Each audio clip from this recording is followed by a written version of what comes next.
Кандай десем, мындай көп сурайт да, сиз ырдабай калдыңыз беле депчи. Туура 15 жыл болуптур бүгүн. Анда сен атаман эмесиң. Мына мен атамам өтө кыйналбай эле ажырашып кетесиз да. Мына мен карточка сатышым керек, мен соттошум керек. Концерт деп турсунчу.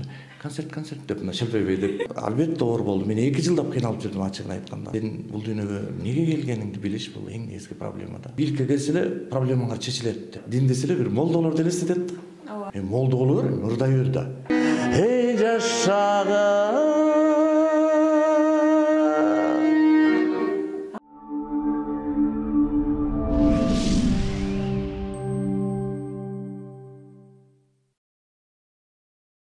мен биринчи атаман, сен экинчиде.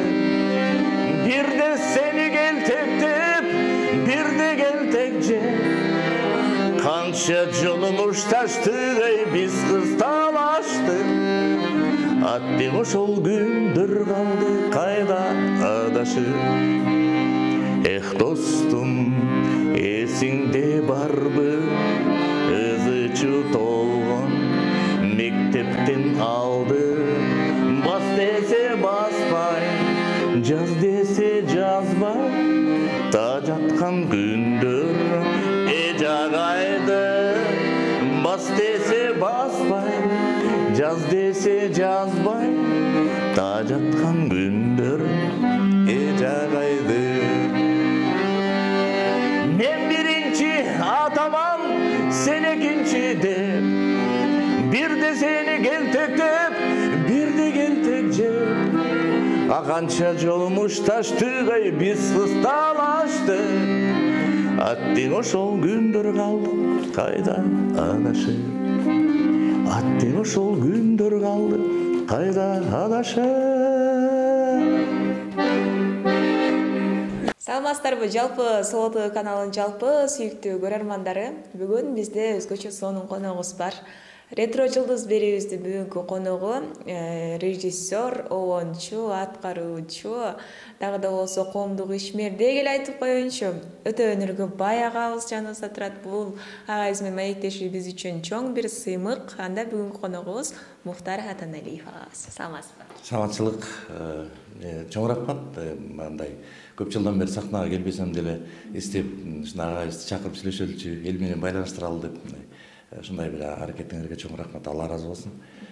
Анан мындай подвал жака бекинип алсаңар, араң таптым дегендейчи, башка жака кирип кетип бирөөлөрдүн дооролоруна кирип кетип, анан ушундай кыйналып жүргөн таап келдим да. Иши кызы адамдарды тагдырына жазып койсом, мындай бекинип алса да жерин кайрына келсе эле табылып, жолугуп сүйлөшө берише турбайбы. Анан ошол мен өтө кубанычтамын. Ачык айтканда баягы 15 жыл болуптур да. Сахнадан кандай десем, көп сурайт да, сиз ырдабай калдыңыз беле депчи. Мен дүйнө жүзүндөгү 7 миллиард, канча миллиард адам сыяктуу эле ырдайм да, кыңылдап ырдап, аккордеонду алып ырдап эле жүрөм. Бул кесип катары ырчылыкты кесип кылбай эле калдым, ушул эле айырмасы да. 15 жыл болуптур. 2007-жылы февралда 12, бүгүн канча 12-би? Ошо 12-февралда туура 15 жыл болуптур бүгүн. Концерт койгом ушул күнү. Коштошуппу? Жок, мен аны убакта билчү эмесмин, коштошуп. Сахнадан кетерин билчү эмесмин. Бирок ошол күнү концерт койгом, Кыргыз драма театрында. Анан ошодон кийин концерт койгон жокмун да. Андан кийинки окуялар мен башка жакка уруп кетти. Кино тартып кеттик дегендей. Бирок мен мындай, кандай десем, сахнага барган киши дагы кетип калган киши деп эсептебейм да өзүмдүчү. Мен коомдун ичиндеги эле бир адам деп эсептейм. Бирок коомдун ичинде керегимчиз экен дейм да адамдарга. Анан менин оюмча кино деле керек да. Ырчылык канчалык керек болсо адамдарга, кино деле ошончо керек да. Анан сиз деле кээде айтасыз да, киного тартылгым келет депчи. Ошол сыяктуу эле мен ойлойм, коомго демек керек эле экен депчи. Анан ага, мынакей, сизди биз ырчы катары көргөнбүз, сиздин ырларыңыз менен чоңойдук. Анан ушул канча жыл жүрүп сахнада анан кетип калып башка чөйрөгө өтүп кетиш аябай эле оор болсо керек агай. Бул жерде мындай бар да, мисалы, бир адамды сиз сүйүп жүргөнсүз, анан сүйгөн адам эмне ажырашып кеттиңиз дегендей да. Ошол сыяктуу эле мен сахнаны, мисалы, сахна өтөт, адам жүрөгүнө жакын берсе, оор да, кетиши оор. Бирок мен айтайын, эгерде сиз бир адамды сүйүп жүргөн болсоңуз, анан кантип ал адам менен ажырашасыз? Качан сиз чыныгы бир сүйгөн адамга жеткенде да, сиз мындай жүрөгүңүз өтө кыйналбай эле ажырашып кетесиз да. Ошол сыяктуу эле мен дагы мындай чыныгы баягы бул жашоого келген Кудайдын мени жараткан максатын акырын болсо да кичине четин билгенден кийин албетте оор болду. Албетте оор болду. Мен 2 жылдап кыйналып жүрдүм ачыгын айтканда. Бирок ошол себептен мен чыныгы сүйүү тапкан себептен мага бир кандайдыр бир жеңилдик болду да ал жери менен коштошкон деле жокмун. Жөн эле мен башка жумушка кеттим да. Сакталаш достор менен бүгүнкү күнгө чейин эле катташып, чай ичип, байланышып, саламдашып, керек болсо чогуу отурурдап деле жүрөбүз. Ага айтып калбадыңызбы, чыныгы сүйүүгө, татыктуу адамды билгенден кийин, бир аз түшүнгөндөн кийин депчи. Кантип баягы жүрөгүңүзгө ушул нерсе кирди? Анткени сахнада жүрүп туруп анан баягы дин жолуна өткөндөн кийин, намазга жыгылып баштагандан кийин адамда өзгөрүү көбүрөөк болот да. Эми чын айтыш керек, баягы бул жерден бул дүйнө себептер дүйнөсү да, себепсиз эч нерсе болбойт. Өзүнөн өзү эле мындай Кудай Таалам көчөдө ойноп атсаң эле, Муктар бер кел, мен сага кулаңа бир нерсе айтып коеюн деп эч нерсени айтпайт. Бул адамдар аркылуу, бир себептер аркылуу болот. Кудай Таалам ошо себеп жазып койгон да. Мен ошондой бир туугандарыма чоң ыраазычылык билдирем. Мен туура жолго мындай баштап кеткен, себепкер болгон. Алар көп, анын баарын санап отуруш кажети деле жок. Аларга мен ыраазымын. Негизгиси аларга Аллах ыраазы болгон болсун. Чында буга мындай аябай чоң мээнет керек да. Кече ошол мен мектепте жолугушууда болгом балдар менен. Эми өтө көп балдар, ал жерде балдардын суроосу ошол болду да. Агай айтсаңыз, адам үчүн эң негизги проблема эмне депчи. Эмне эң негизги биринчи номерда турган проблема эмне деп сурашты да. Мен айттым, биринчи проблема сен бул дүйнөгө эмнеге келгениңди билиш, бул эң негизги проблема да. Ушуну билиш керек да. Мен эмнеге келдим эле деп. Бирөөсү айтабыз да, бала чакалуу болуш керек, иштеш керек, акча табыш керек, үй куруш керек, анан эс алыш керек, анан сонун деп элечи. Жок, ал проблема эмес. Ал жөн эле Кудайдын өкүмү. Үйлөнүш керек, бала чака болуш керек, аны багыш керек. Бул Кудайдын өкүмү. Негизги биз үчүн проблема Кудайдын өзүн тааныш керек да.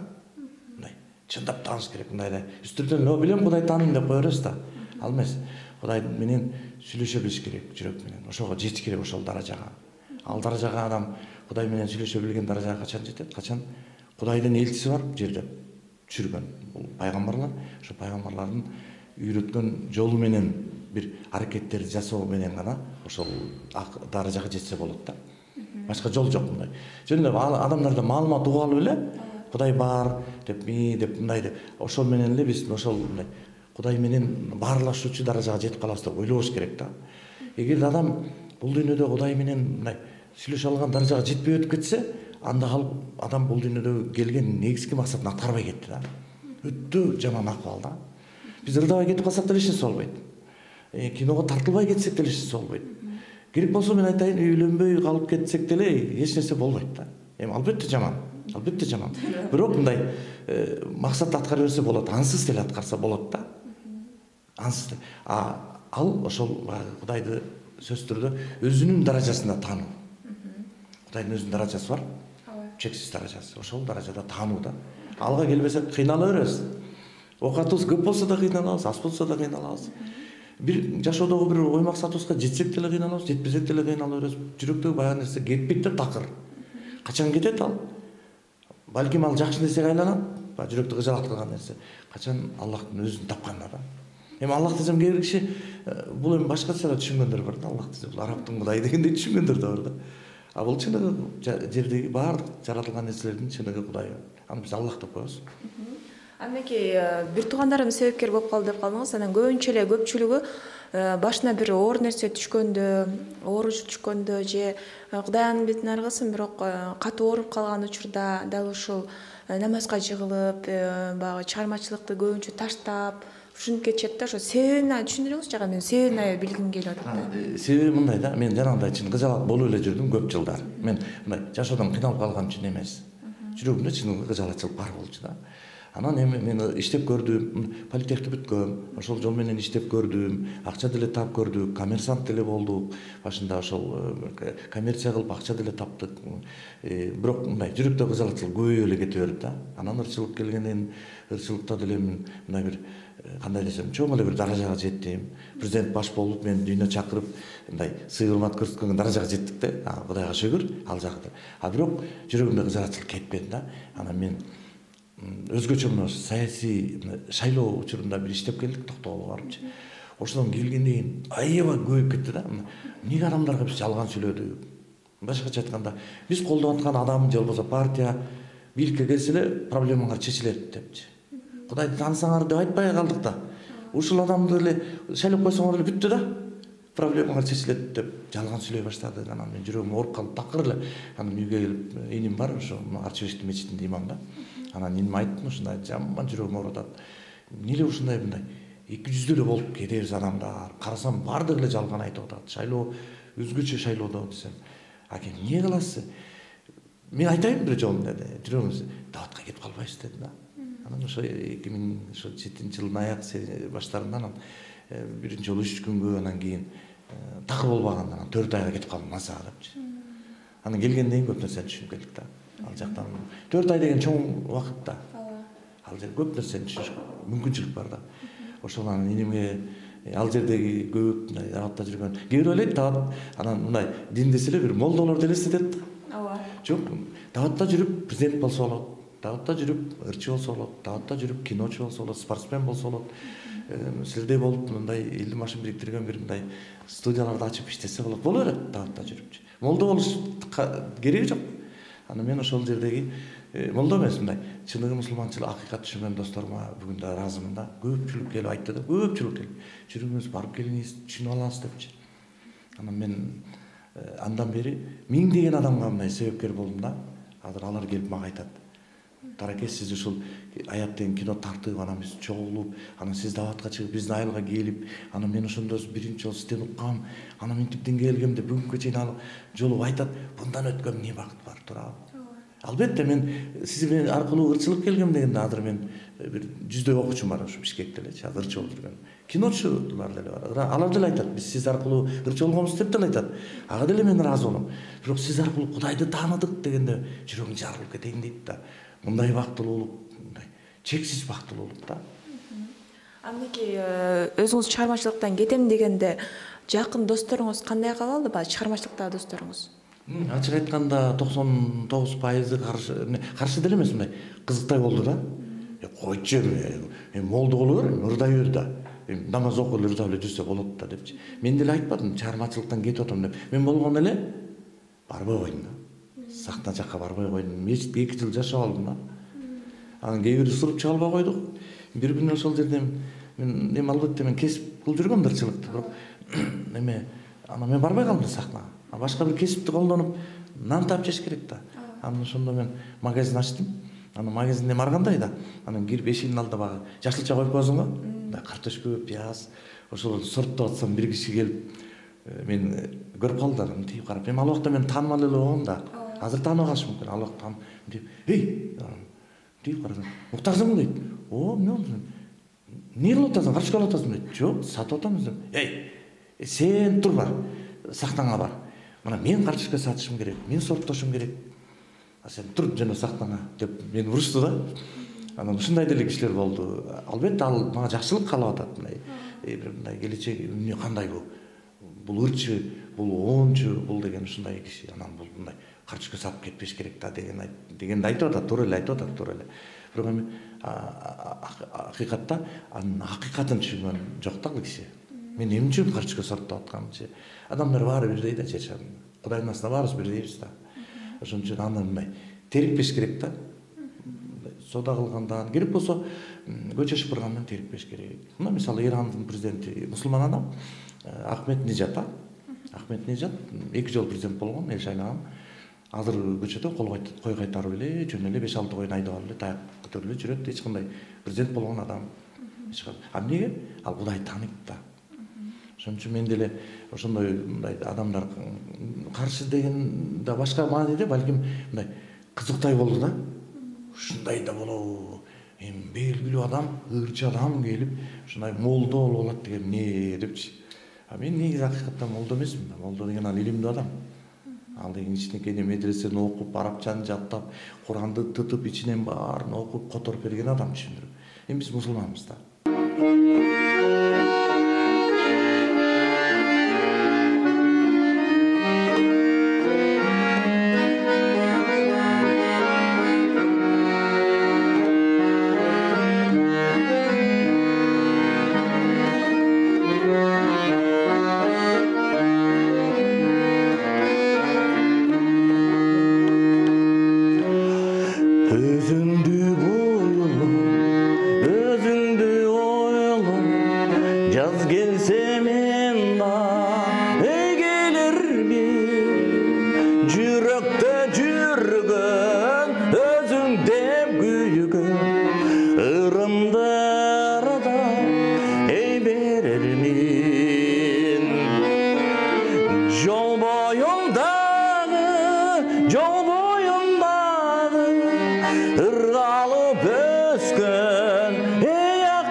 сагынтат мени эй жашагым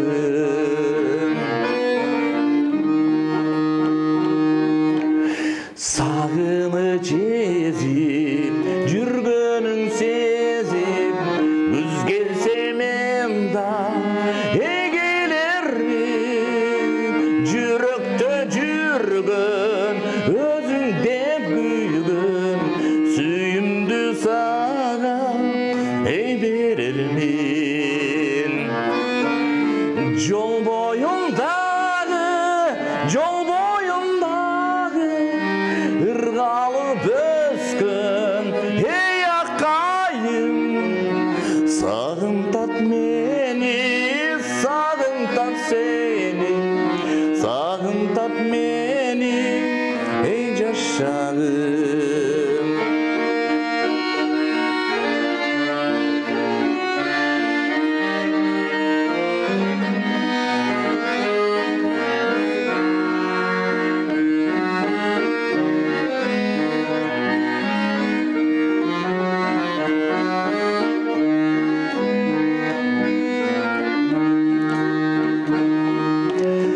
алыста жүрүп далай күн күтүп күз келсе мен да эгелермин армандуу жүрөк жалындап күйөп өзүмдү сага эй берермин жол боюндагы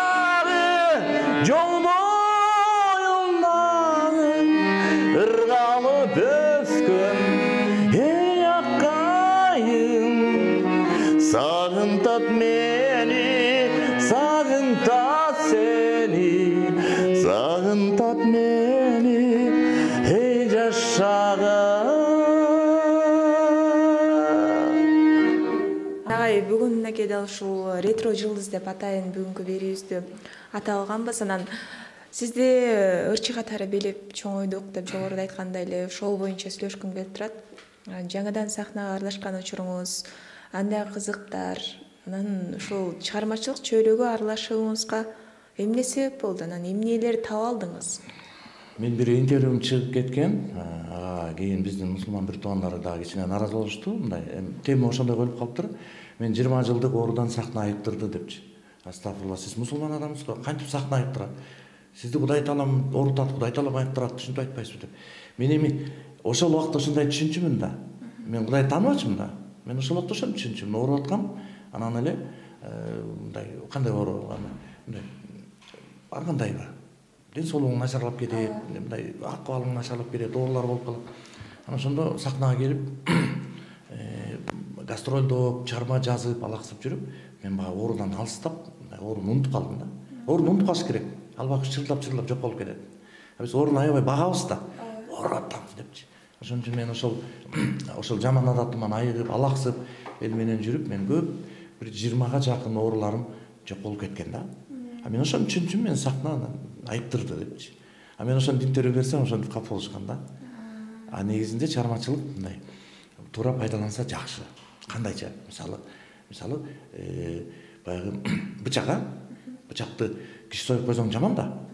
Бычак менен нан кесип жесеңиз, картошка арчып, эт кесип, оокатын кылсаң пайда. Машинаны деле бир жаман жакка айдап, талап тоноочулукка, бир бузукулукка айдасаң жаман машина. Же болбосо бир ата-энеңе кызмат кылып, таксовать этип, үйүңө оокат тапсаң жакшы. Ошол сыяктуу эле кеп машинада же бычакта же болбосо биздин кесипте эмес, ырчылык кесипте эмес. Аны өзүбүз туура эмес жака пайдаланабыз мүмкүн да. Туура эмес жака. Чыгармачылыкты туура жака пайдаланыш керек да. Мисалы ынтымакка чакырып, таза сүйүүгө чакырып, үй бүлөлүк бекемдикке, баягы Кудайды таанууга, эл жерди, ата-энени сыйлап, сыйырмат кылууга колдонсо, бул кандай сонун чыгармачылык, туурабы? Мен деле ошентип азыр мына кино тартып жүрөбүз, ошондой жакка иштеп эле, анан ыр деле жазам, азыр деле ырчы балдар келип алып кетет, ал ырдап жүрүшөт. Мен убагында ошо чыгармачылыкта жүргөндө баягы эми кандай десем, ошондой эле оюм жакшы болчу да. Мамлекетке таза кызмат кылып атам, элдин рухун, духун көтөрүп атам деп эле, ушинтип эле жаман ойлобойсуң туура. Алар деле жакшы жакка пайдаланат. Болгону эле мен эмнеге мындай жакка кетип калдым? ырдай берсем болбойт беле деген маселе чыгат да. Бирок мен өзүм жүрөгүмөн корктум да. Жүрөгүмөнчү. Адам жүрөгү бузулуп кетүүгө ыңгайлашкан да. Кандайча текеберчилик кирип кетет да. Мисалы, көчөдөн баары эле таанып эле камбайке кандайсыз, чачыңыз сонунан, мурдуңуз сонунан, кулаңыз эле Кудай берген нерсени мактап атса, үнүңүз деп эле анан укмуш болду. Костюмдан бери мактап жиберсе адам өзүн өзү жоготуп жиберет да. Ошондо текеберчилик кирип кетиши мүмкүн. Мен ошодон корктум да. Текебер болуп калбайын. Же болбосо биз ушундай эл жердеги ырларыбыз деле, чарманыбыз деле жетиштүү. 10-15 чарман бар. Эл жерге байланыштуу, ата энеге байланыштуу, бир тоң байланыштуу ончакты. Ошентип мен концерт коюп жүрө берсем, тойдо жүрө берсем болмок. Мен корктум да. Текеберлик кирип кетсе, эң коркунучтуусу текеберлик адамдын өзүнө билинбей кирет да. Өзүң байкайсың, билбейт. Баланча текебер деп элдер айтат да сыртынанчы. Бирок ал өзү билбейт текебер экен. Өзү мен норммун дейт го, укмуш сонумун дейт го, красавчикмин дейт го. Бирок элдер айтат текебер депчи. А бирок өзү билбей калган да. Мен ошодон эле коркком. Анан кийин көрүп калдым кино тартып, мен бул жакта эле пайдада деп, анан бул кино тарабына жүрүп калдым да. Анткени ушул сиздин жаш сулуу, мен биринчи атаман деген ырлар менен таанылгансыз. Анан мектепте канчанчы атаман элеңиз? Ушу чыгармаларыңыз жөнүндө сүйлөшкүм келет. Мектепте мындай да, мен тамашалап калам. Тиги классташтарыман суразаңар, алар эгер капа болсо, мына менин бул ырды жазганыма 25 жыл болду, мен биринчи атаман. Ошончо жылдан бери мен байлап сабак салышмак да, сен качан атаман элең депчи. Анан өткөндө жолугушубуз болуп, классташтар менен ал жерде да айтып бердим. Мен капа болгон жок салам, сен жок, сен чын атаман болдусуң да депчи. Мен эч кимге мушташкан эмесмин, бирок атаман болчумун. Биринчи классында бир баланы жыгып койгом.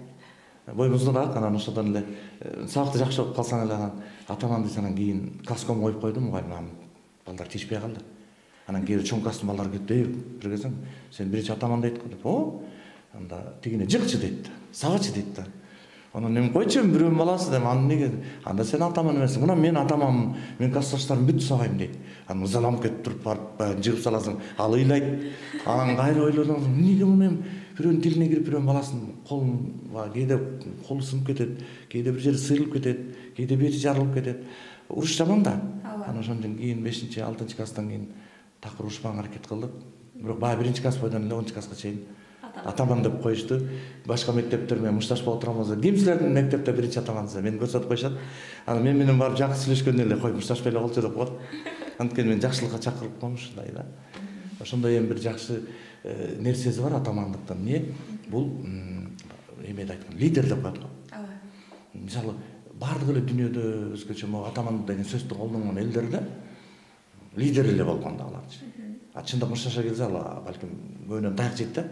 Бирок анын бир сапаттары болуш керек да. Мисалы, адилеттүүлүк, эриктүүлүк, башкара элди уюштуруа билүүчүлүк деген сапаттар болсо эле атаман болуп калсын да. Балким мен классташтардын баарынан эле азыр бүгүн мушташса, баарынан эле таяк жейм да, билбейм да. Мына 25 жыл дал ошол мен биринчи атаман чыгармасы жашаптыр. Анан ушул чыгармачылыкта көп жүргөн адам катары, анын тилин билген адам катары азыркы таптагы чыгармачылыкка болгон көз карашыңыз кандай болуп атат? Эми бул баягы баардык учурда эле бирдей да. Чыгармачылыкка болгон мамиле баардык адамдарда баардык учурда бирдей болот. Ким күчтүү болсо, ким баягы кылып аткан ишин жакшы билсе, түшүнсө, сүйсө, аны Кудайдан берген ошол бир талант, шык жөндөмү күчтүү болсо, ал адам дайым эле алдыда болот да. Кичине кээ бир адамдарды билесиз, көп деле мээнет кылбай эле карасаң бир жарык течет да. Кээ бир адамдар карасаң күн эле байкуш турмалаңда иштеп жүрөт, чыкпайт да, жарыкка чыга албайт. Демек ал жерде тагдыр маселеси бар. Көп маселелер бар да. Мен бир нерсени каалайт элем, чыгармачыл инсандын бири туугандарым айтат элем, мындай баягы ниетти түздөп туруп, ушу элдин жакшылыгына болсунчу, элдин жакшылыгына кызмат кылсынчы деп ниет түздөп койсо эле, Кудай буйрса жакшы болот. Бирок чыгармачылык мурда да ушундай болгон, кийин деле ушундай болот. Болгон эле каяка пайдаланасың деген бекем карамаш керек да. Жакшылыккабы же мындай чатак жактарга депчи. Ушул чыгармачылыкта жүрдүңүз көп жыл бою. Ошол учурда дагы сиздердин атаандаштарыңыздар көп болчу. Анда да ошо чыгармачылыкка аябай билектирөө киришип, аябай катуу эмгектенген дагы ырчыларыбыз бар болчу. Анан алардан менин өзгөчөлүгүм, мен ушуну менен алардан айырмаланчумун деп эмнелериңизди айта аласыз? Бирөөнүн афишасы илинип, башка бирөөнүн афишасы илинип турган болсо, Анан айрылып калды вообще, кичине башы айрылып калды го, башка шаарга кирип баратасың концерт мененчи. Анан сенин афишаң илинип турат, анан башка дагы ырчын афишасы илинип турат да. Эгер аныкы айрылып калса, мен аны барып алдарга айтчумун, машина демчи, түстөп койгулачы. Афиша бул жалпы чыгармачыл инсандардын жүзү депчи. Ошону түстөп коюп, мына шалбырап, шамалга желбиреп, Жаныбек Кудул айткандай мындай концерт деп турсунчу. Концерт деп мына шелпебей деп айтчумун да. Ошентип түстөп койсо анан балдарым тип, ойке сиздин афишаларды кээде биздин афишаны айырып үстүнө илип салат го, эмнеге биз антпайбыз деп, мен антпайбыз. Сиздердин учурда бар беле ошо афишанын үстүнө афиша илип салган? Ошондо болчу да афиша. Азыр афиша аз го, шаарда жок го. Ал убакта шаардын ичинде толтура илчүбүз да. 2000-3000 афиша илчүбүз шаарга. Анан карасаң эле бир күн сенин афишаң илинип турган. Эртеси күнү уктап, эрте менен туруп, так 3 күн калды концертке. Шал бир карап коюнчусуң эле сенин афишаң жок, башка афиша туруп калган болот. Анан разборка башталат. Алло, ал убакта азыркыдай телефон да жок. Азыркыдайчы. Домашний чаласың, аны салбайт. Анан кийин ал теги телефон өчүрүлгөн болот, домашнийчи, төлөнбөй калып. Бирок негизинде мен баардык чыгармачыл бир коллегалар менен дос болчумун да. Дос болгонго аракет кылчумун. Эч кимибиз менен айтышпаганга, эч кимибиз менен мындай атаандаштыкты пайдаланып, бир жаман жакшы бир акылга келүүгө мындай өзүм ошого каршы болчумун да. Мени мага канчалык эме бут тоскондой сезилсе деле, мен ага жакшы кылганга аракет кылчумун. Балким ал билинбечи элдерге, балким элдер айтышы мүмкүн, ата койчу, сен деле ушундай болчусуң, баарыбыз эле окшош дечи мүмкүн, бирок мен ошондой аракет кылчумун да. Башкаларга жардам берейин аракет кылчумун. Концертим мындай удачный болуп кетсин деп мындай аракет кылчумун да. Мен балким ошол убакта мен 2002-жылдан баштап эле намаз окуп калгам да. 2007-ге чейин эле окучумун. Бирок мындай ишим жакшы жүрүп кетсин, ден соолугум чыңалсын деп эле окучубуз да. Кудайдын ыраазычылыгы деген түшүнүк жок болчу.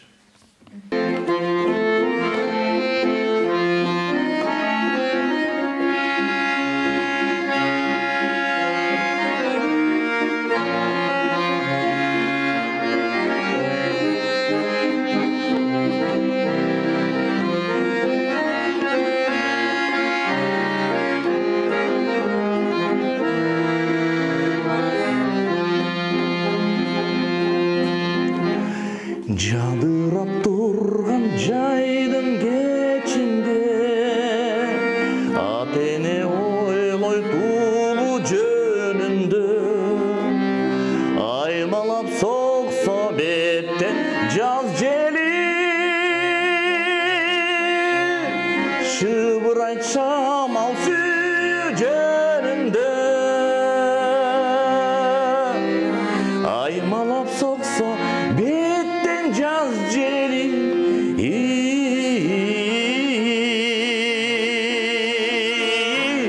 şıbırayt şamal süyü jönündö.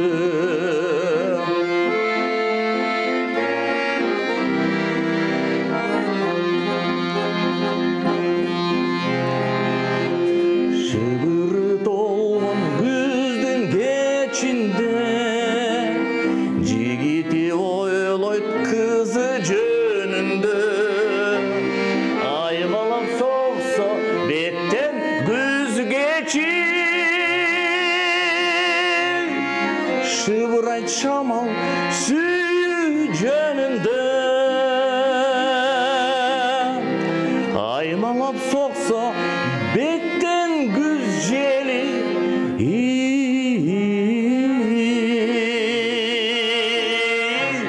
şıbırayt şamalı süyü jönündö.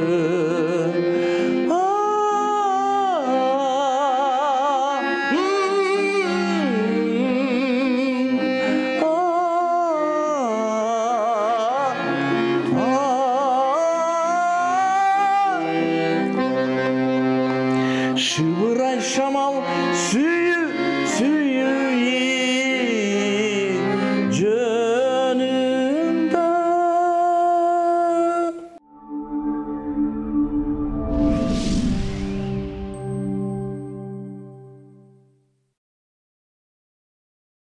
Азыр өзүңүз тасма талаасында эмгектенип жүрөсүз.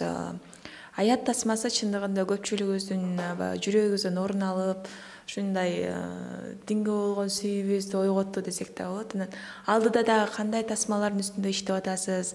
Деги эле тасма талаасы жөнүндө сүйлөшөлүчү. Эми тасма бул эми бир убакта эми Ленин дейм, мен негизи ал адам катары эми билбейм кандай адам Ленин деген. Бирок ал саясатчы катары күчтүү болгон. Бирок баягы акыйкатты түшүнбөй Кудайды тааныбай атеист болгон үчүн коомго зыян берген да. Бирок ошентсе дагы кээ бир нерсени ал жакшы мындай билген да, коомго эмне пайда, кандай кылып коомду бурса болот. Ошол айтканда кино бул эң искусствонун ичинен эң мындай таасирдүүсү кино деген да. Анткени адам укканын эмес, адам көргөнүнө көп ишенет да. Ошон үчүн биз тасма аркылуу жакшы нерселерди чагылдырсак бул аябай пайда. Мисалы Америка өзүнүн тасмалары менен эле мурда, мисалы Ван Дам, Шварценеггер, Сталлоне деп эле, Брюс Ли деп эле тартып эле анан бизди коркутуп койгон да, дүйнө жүзүнчү. Америка кыйын окшойт да деп кинодогу бир киши келип эле 100 кишини салып салат го, тепкилеп атып элечи. Аны көрүп, ушулар кыйын эл болот деп бизге эмет түскөн да, мындай бир ошондой ой пайда кылган да биздечи. Ошо кинонун дагы жакшы жакка пайдаланса аябай жакшы да. Мен ошо биринчи даватка барып келгенде 2008-жылы ойлонуп, 2009-га чейин жазып, анан аят тасмасын тарткам да. Анан эми бул максат ошондой болчу, мен ыйман эле айтып коеюн дегем да. Ал убакта киночу болом деп деле ойлогон эмесмин. Ыйман жөнүндө бир айткым келип атат, элге көрүп деп атып эле ошо тасма тартылган. Ошондон бери токтоно албай эле улап, мына 7 тасма, көркөм тасма, бир документалдуу даректүү тасма тартып элге бердик. Анан дагы бир даректүү тасмасы бүгүн эртең чыккан турат. Буга чейин Айтматовдун каармандарын тартып чыгардым. 60 жылдан жолугуштуруп. Анан азыр Токтогул тасмасын даректүү чыгарган турабыз бүгүн эртең. Андан кийин Токтогулдун көркөм тасмасын тарталы деп атабыз. Эмне эле Токтогул? Анткени ал киши эми Токтогулдан го. Анан өзүнүн эле агасын эле тартып береби дешпесин, себеби мен бул кишини 150 жылдыгын изилдегем да. Жаштарга, коомго пайдасы аябай көп киши экен да. Мунун ыры башка. Күйлөрү мейли ал өзүнчө. Бирок мунун жашоодо күрөшү башка болгон да. Кандай? Баягы адилеттүүлүк үчүн күрөшкөн. Кээ бирлер түшүнбөй эле айтып берет. Байлар менен күрөшкөн. Байлар менен күрөшкөн эмес. Адилетсиздик менен күрөшкөн алчы. Анын бай достору болгон, кедей достору болгон. Бай душмандары, кедей душмандары болгон Токтогул. Ошон үчүн анын күрөшү кызык да элгечи. Мисалы жөнөкөйлүгү, кичпейлиги, айкөлдүгү, мисалы кечиримдүүлүгү, укмуш сапаттары болгон киши да. Мындай бою чаканыраак болду, кодоңдо алып ырдап, тердеп, баягы алган акчасын алган баягы козусу болуп үйүнө алып кетпейчи. Эми биз ошондой өскөнбүз, кызмат кылсак акча берсе алып кетип калабыз го. Ал антип эмес экен да. Баягы ушундай керек эмаларга таратып, ушинтип ойлонуп алар жөнүндө анан үйүнө келсе аял айтат экен да. Токо, сен эмне эле болуп эле элдин баары сен жакшысың деген жок, элге таратып эле жүрөсүң, үйгө алып келбей. Элдин баары сени жамандайт. Эмне дейт? Тиги чоң коюн бериптир өткөндө, мага болсо шылдыңды алып кичинекей кулак тыштап кетиптир Токо деп. Сен эми байкуш туугансып аткан турбай, тарынган кишиге тарынат адам. Тууганына тарын, жакыныңа тарынасың да. Мени байкуш жакынсып тарынып аткан турбай, анын акысы бар деп койчу экен, карачы. Биз болсо айтабыз да, жакшылык жок адамга депчи. Жакшылык кылсаң аны билбейт дейбиз да. Бирок Током ушун чалып бардык жерде кечиримдүү. Анан мисалы күрөшкө да чыга калчу экен да, томпоңдоп. Анан күрөшүп чыгып койсо, күрөштү кыйын күрөшкөн киши анын күрөшүн жыгып койсо, анан баягы жыгылып калган кишинин шагызынып калбасын деп колун көтөрүп, бул менен Токо деп сыйлап эле жыгылып койду. Өзү күчтүү буга тең келбейбиз деп кайран колун көтөрүп, карачы кандай бир кеңпейилдик да. Ушундай сапаттарды мен коомго жеткиргим келет да. Биздин канча үлгүбүз бар билбейбиз. Биздин коомго кылган канчалык үлгүлүү жашообуз. Бирок Токомдун үлгүлүү жашоосу бар да. Ошол жөнүндө кино тарталы деп даярданып атабыз чоң.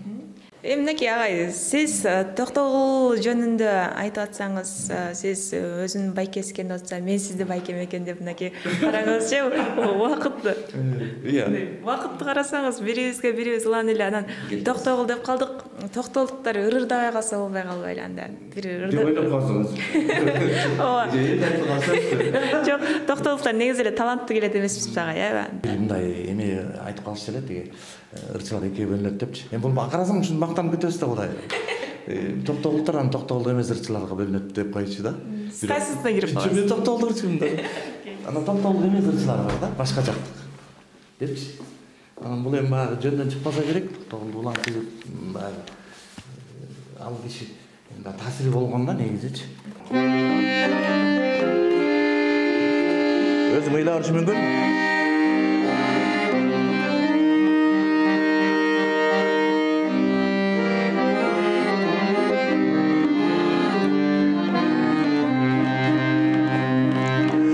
Дарак били жазда бүчүр байларын, күздө түшкөн жалбырагын сагынбай. Сенден сулуу болсо дагы алганым, сендей мага бул дүйнөдө табылбай. Сенден сулуу болсо дагы алганым, сендей мага бул дүйнөдө табылбай.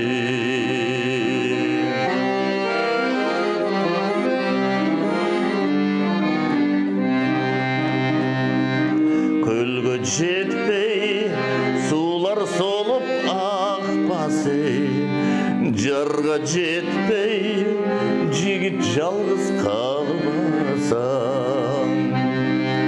кайсыл кызга кадалса да карегим, бары бөлөп бары сенден башкача. Кайсыл кызга кадалса да карегим, бары бөлөп бары эле сенден башкача.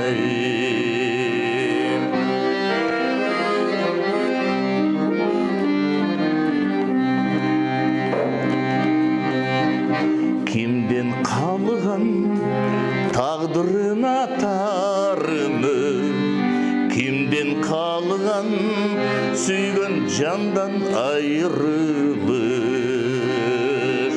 Өзүң деңсеп коштоп жүрүп отурат, жүрөктөгү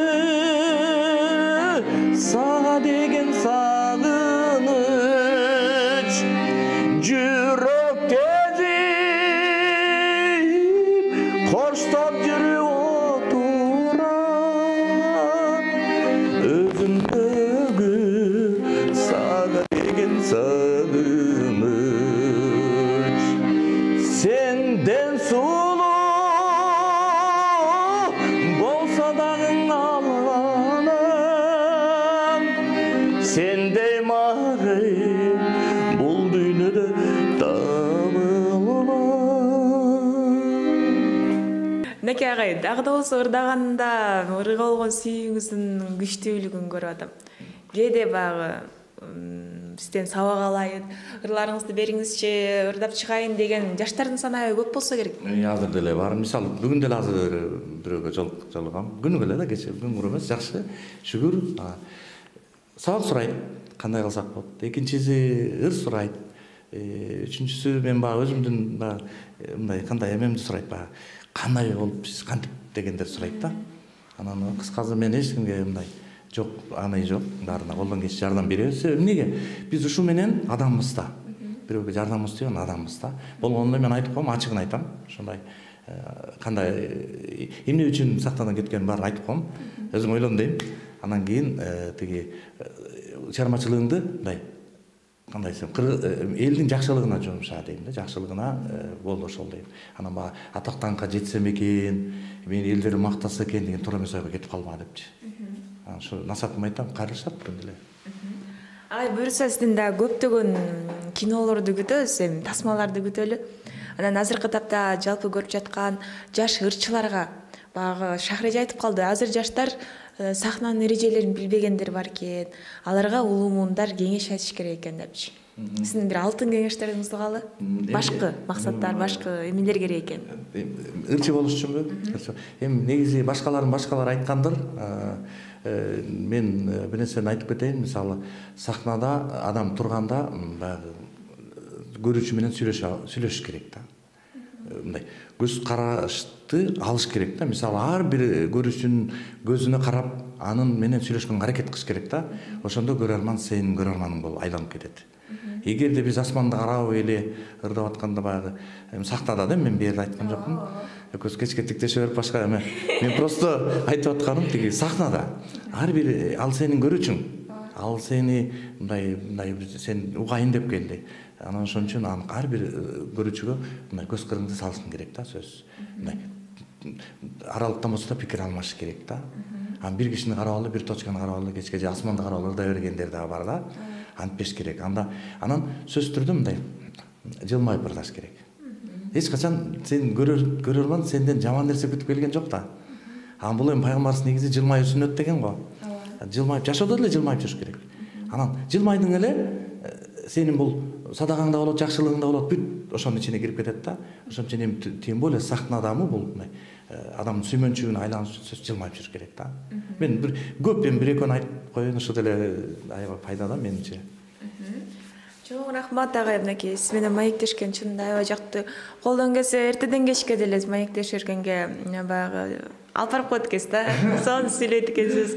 Мынакей коомдук ишмер катарында кызмат кылып келе жатасыз. Буюрса ишиңизге ийгиликтерди каалайлы. Дал ушул Солото каналын сыйлап келип бергениңизге чоң рахмат. Убагынан да кечикпей, сиздерде эме бар да баягы бурукудай да. Буюрса кечиккенден көрө эртеп барып турган жакшы, иши жок дагычы. Бир 2 мүнөт турдум да. Ошондон өзүм ишидим да алдым. Сонун болду. Мен дагы аябай жакты, мындай сен мындай иштөө эмеңер, адамды кабыл алуу, аларга болгон мамиле, ошол аябай керек да.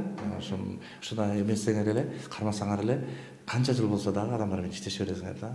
Мага да жакты да мындай силердин кабыл алууңарчы.